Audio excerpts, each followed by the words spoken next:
अहम जानकारी इस वक्त उत्तर प्रदेश से ये कि उपचुनाव में सीट शेयरिंग को लेकर कांग्रेस और समाजवादी पार्टी में तनातनी कम होने का नाम नहीं ले रही है। यूपी कांग्रेस ने कहा है कि उन्होंने 5 सीटों पर चुनाव लड़ने के लिए दावेदारी की थी, अब फैसला आला कमान को करना है। खबर है कि समाजवादी पार्टी ने कांग्रेस को मात्र 2 सीटों का ऑफर दिया है और वो भी कांग्रेस के मन मुताबिक नहीं है। सूत्रों के मुताबिक समाजवादी पार्टी ने कांग्रेस को गाजियाबाद और खैर सीट पर चुनाव लड़ने को कहा, लेकिन कांग्रेस उसके बदले फूलपुर और मझवा सीट मांग रही है। समाजवादी पार्टी इस पर राजी नहीं है और सभी सीटों से अपनी दावेदारी छोड़ने का मन बना लिया है। हालांकि उसके नेता खुलकर नहीं बोल रहे हैं। दो चीजें सामने, इंडिया गठबंधन मजबूती के साथ है। हमने 5 का प्रस्ताव दिया था, उस पर निर्णय राष्ट्रीय नेतृत्व लेगा।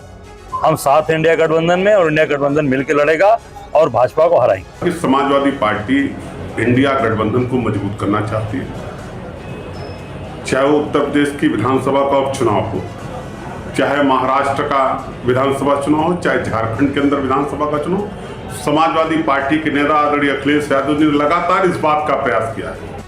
खबर है कि कांग्रेस यूपी के उपचुनाव में अपनी दावेदारी वापस लेकर महाराष्ट्र में समाजवादी पार्टी से अपने पक्ष में समझौता करना चाहती है। महाविकास अघाड़ी में अब भी 30 से 40 सीटों पर खींचतान जारी है। संजय राउत ने सीटों पर गतिरोध की बात मानी है, तो नाना पटोले ने कहा है कि कल कांग्रेस की पहली सूची आएगी। आज सीईसी की बैठक में पहली सूची पर मोहर संभव है। कोल्हापुर में हमारी वहाँ उस वक्त हमारे सांसद थे, हमारी सिटिंग सीट थी। अमरावती भी लगभग हमारी सिटिंग सीट थी, रामटेक हमारी सिटिंग सीट थी। तो जरूर हमने बड़ा दिल दिखाया, क्योंकि हमें संविधान के दुश्मनों का पराभव करना था, उनको हराना था। और आज महाराष्ट्र में एक भ्रष्ट सरकार को, एक घटनाबाज संविधान के खिलाफ काम करने वाले सरकार को हमको नीचे उतारना है। 40 सीटों में अभी भी है, हमारे से ज्यादा तो महायुति में गड़बड़ है, अभी कुछ सामने नहीं आ रहा है। लेकिन मेरा ये कहना है कि हमारा भी 30-40 सीटों पे जो है वो जो सीटों का बंटवारा है वो सवाल हो जाएगा। कल हम पहली लिस्ट डिक्लेयर करेंगे, ऐसा हमारा प्लान है। कल हम मिल के तीनों लोग प्रेस कॉन्फ्रेंस में लेने का हमारा प्लान है। हरियाणा चुनाव के नतीजों के बाद इंडिया गठबंधन में दरार गहरी होती जा रही है। यूपी उपचुनाव में सपा कांग्रेस के बीच मतभेद के बाद झारखंड में आरजेडी ने बगावत का झंडा बुलंद कर दिया है। झारखंड विधानसभा चुनाव को लेकर इंडिया गठबंधन में सीटों को लेकर तकरार बढ़ती जा रही है।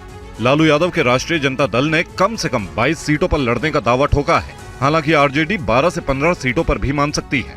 दरअसल सीएम हेमंत सोरेन ने ऐलान किया था कि कुल 81 में से 70 सीटों पर कांग्रेस जेएमएम चुनाव लड़ेंगी, जबकि आरजेडी को 3 से 4 सीटें देने की खबर है।